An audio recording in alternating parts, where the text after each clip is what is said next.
Okay, good afternoon guys, I'm Coach Andre. So today I'm going to do a postural assessment to my athlete here in Druku. So what I'm going to do is I'm going to let you stand in an anatomical position. Okay, shoulder width apart with your hands next to your yes. Alright, so what I'm going to look here. So if you come to the side, his back is actually nice straightened. He has a slightly forward neck posture. Alright, when you go into his hips, this looks right. Can you just put your yes, like that? Alright, his hips looks right. You can see his feet is protracted. He has both legs because he's moved to the outside. He has a slightly lateral lift on the right side of his hips. And then stand straight for me again. Everything else looks fine. You have a slightly lordosis in your vertebral column. And then you also have a natural pelvic tilt. Alright guys, so after doing the postural assessment to Druku, what we came across is his posture is actually really good. We just found a pronated feet, and that is caused by his lateral rotation of his hips. So we're going to have some exercises to improve that. And then other problems we found also, he has a lordosis in his lower back. So we have to improve that as well, probably with his core strength. And then the reason for this analyst was to find out where we can improve on his posture, and if he has any injuries, this will prevent injuries if we improve it with exercises in the future. So this is my athlete Megan, who's actually a marathon runner. So when it comes to the flexibility test of a marathon runner, I would say the lumbar spine flexion test is actually very important, because when you're a marathon runner, you run out of your bicep femoris muscles, your hamstring groups, and as well your back has to be loose and strong as well. So what I'm going to do with you, Megan, is I want you to stand like this, shoulder width apart. All right, then all I want you to do is I want you to go down as low as you can. Then you're going to have 2 attempts. After that, you're going to rest for 5 seconds, and you're going to do it again. So I'm going to look at your back if there's any abbreviations or you know. So can you start for me, please? Alright, if you can see, can you touch the ground with your feet? Alright, so she can touch the ground. So what are we going to do with this? We're going to let her stand on the, so I want you to stand on this thing. Alright, then again, you're going to have 2 attempts. You're going to go as far as you can, stand up, rest 5 seconds, and you go again. So I'm going to look at any abbreviations at your back. Alright, so just when you're ready. So as you can see with Megan's lumbar flexibility test, she will touch the ground, so we have to put her on a pedestal. So what I'm going to do is I'm going to let her go down. So go down for me, shoulder width apart, just don't fall. Alright, make sure her back doesn't do any abbreviations, or your legs straight. Alright, so what I'm going to do is I'm going to measure from a 3rd finger, alright, in centimeters. Alright, let's say 3rd finger start here until the top of the table. So it's 5.9 centimeters. So basically Megan with her lumbar flexion, she goes into hyperextension, and what we measured now is minus 5.4 centimeters. Alright, so she's actually a little too flexible. She goes in hyperextension, so it won't affect her as much in a marathon running, except for because she's so flexible, her hamstrings could maybe be lazy. So it could be lazy, so she will struggle to get power in that. So I will just give her exercises to maintain. And when you did this test, you actually did really well. You didn't do any abbreviations. Like I said, you're actually very good. Just like I said, I will do exercises to maintain. If you go over that, you will just get lazy, or your legs will be lazy, and you can't have much power. But as far as injuries concerned, I don't think we'll get injuries, except if you go into overstretching or stuff like that. But yeah, that's really good. Alright, so the next test we're going to do with my athlete here is the functional and motion test for a swimmer. So the test I'm going to do is a push-up test. So what I want you to do is, can you just hold this for me? So I want you to go down as a normal push-up. Make sure your arms are shoulder width apart. Alright. And then I want you to just go down and up. While you're doing this, I'm going to use this ball. I'm going to put it on your back. So basically, if I explain it to you, I'm going to put it on your back, on your sacrum, and then your head, your thoracic spine, your lumbar spine, and your sacrum must touch the pole. So if your head are not there, but the rest are, you have a score of 2. But if all of your limbs touch, it's a score of 3. All right. Do you understand? Understand. Yeah. All right. Okay. Just when you're ready, you can start. So what I'm going to do is I'm going to put it here. Make sure your head's touch head a little bit down, please, for me. Can you put it more down? All right. So make sure this touch as well. Okay. You can go up, down. All right. You can stand up.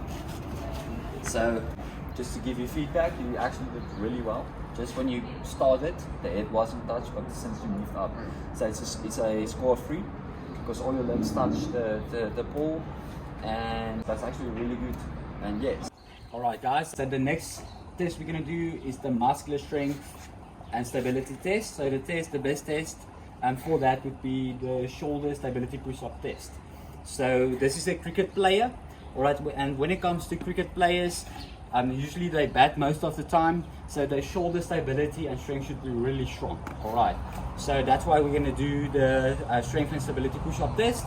So this will actually improve.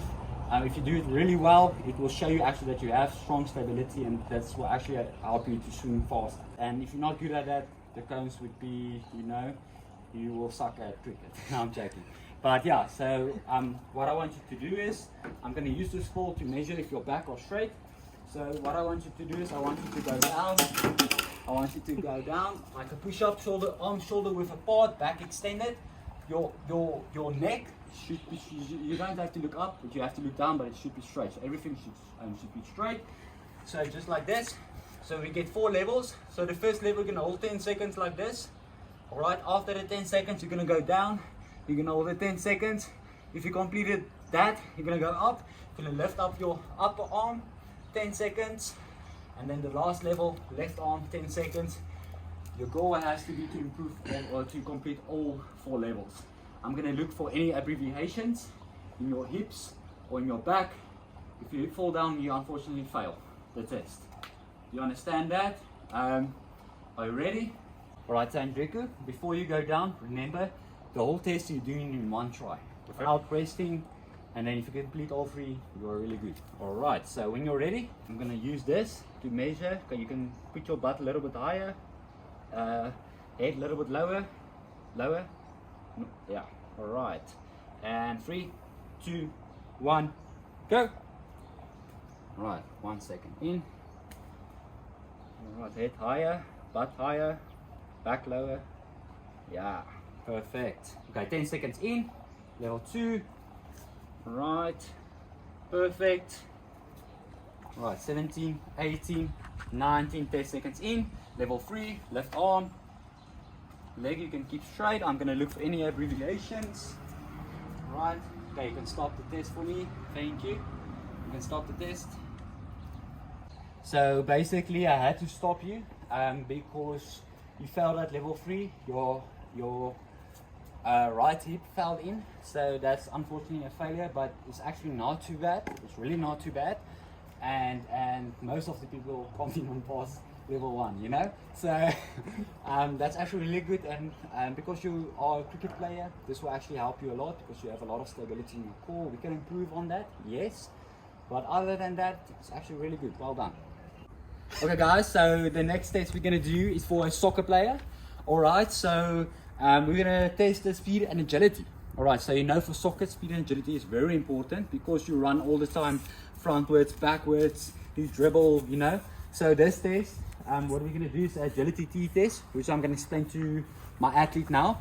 This test is very important for soccer players because this will teach you to run forward, to dribble next side, swaps, whatever, from left to right and back again. So this will help you for soccer because, like I said previously, in soccer you're gonna run a lot like this. You're gonna run back, you're gonna step through guys, and all those stuff. So Megan, what I'm gonna show to you how it works is, you see you get 4 cones, alright? So you have to touch each cone in order to go to the next cone. So you can start like this, then I'm gonna set you off, then I'm gonna put a timer. So you're gonna sprint all the way to this cone. I want you to touch the cone, dribble to the right side, touch, dribble all the way to the left side, touch, dribble to the middle, touch, back. As fast as you can. Alright, so if you forget to touch, unfortunately you have to try again. You have 3 attempts. So when you're ready, you can start your first attempt. and just get a feel of it. And then the third attempt, we're gonna use your full, you know. Cool. All right, are you ready? Do you have any questions? All right, Megan. So what I'm gonna do is I'm gonna count from 3, 2, 1. When I say go, you have to start, and I'm gonna use my timer. So I want you to start with a 3-point crouch start, and then you can go. All right. Just remember, small steps, small speed. 3, 2, on go. Right. 1, go. Well done, touch. Touch. And so we're gonna do your third and final attempt. So you know everything, touch each cone, start, 3-point crouch start. Just say when you're ready, and I'm gonna start the countdown. 3, 2, 1, go! Well done. Touch. Dribble, well done. Touch. Dribble, left side. Well done. Touch. Middle. Touch. And back. Go, go, go, go, go, go, go, go, go, go, go. And stop. Megan, so actually you did it really well. You will actually do really good in soccer. I can see your dribble skills. You played netball, right? So your dribble skills are actually really good. You don't have any problems. I couldn't find any problems. Maybe let's say with your sprinting at the beginning, you can improve a little bit more. But other than that, it's really well done. So the pros and cons for this test, basically, like I said, it's for a soccer player. Like again in soccer, you jump a lot, you dribble a lot, you run backwards. So this exercise will actually help you to improve that, to improve your time, and to get used to the feel. But the cons maybe for this exercise is when you do it a lot, it could cause ankle injuries. All right, and that's that. All right, guys. So our next test, are you ready for this? Is really bad. This is a cardiorespiratory fitness test for a rugby player. So the test I've chose for you today is the Bronco test.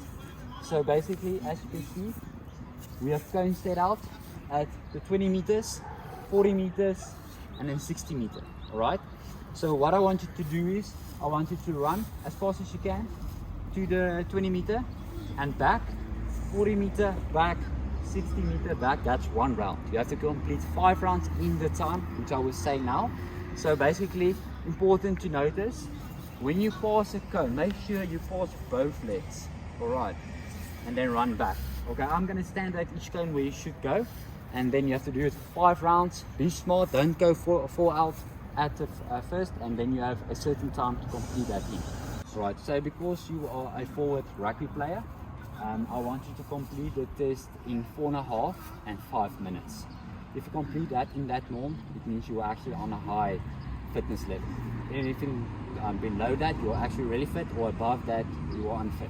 This test is good for rugby players because in rugby, as the soccer, you run a lot, up and down, and you tackle, so you have to be fit. You have to be capable of running 4 minutes like that, right? And the pros for this test is you can actually measure where you are, to measure yourself, and this will actually improve your fitness in rugby.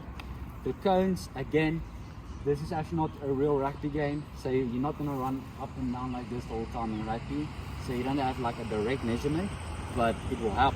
Alright, so are you ready? We're going to have a timer here. Alright, so I'm going to start the time, and I'm going to lift my hand. When I let it go, you have to go. Ready? And start.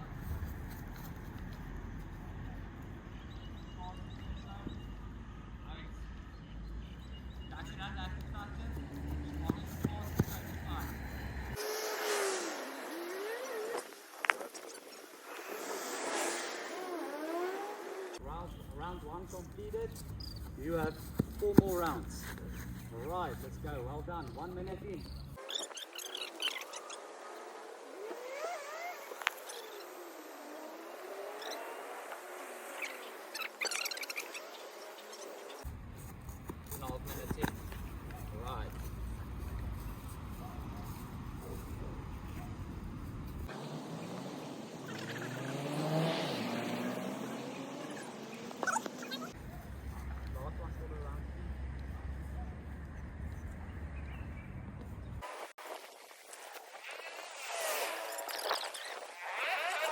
Second last one, come on, you can do it. Second last round, second last round.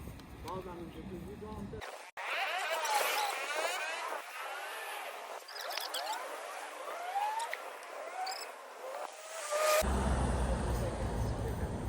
Alright. Well done.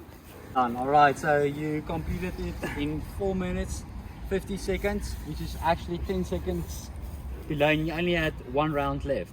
So that is actually very good. Well done, Enrico. That's actually not too bad. I would say you're a little bit unfit, below the norm, but other than that, you can improve on that. And like I said, well done. It's not too bad. You can improve on your fitness, but for a beginning in this, not too bad.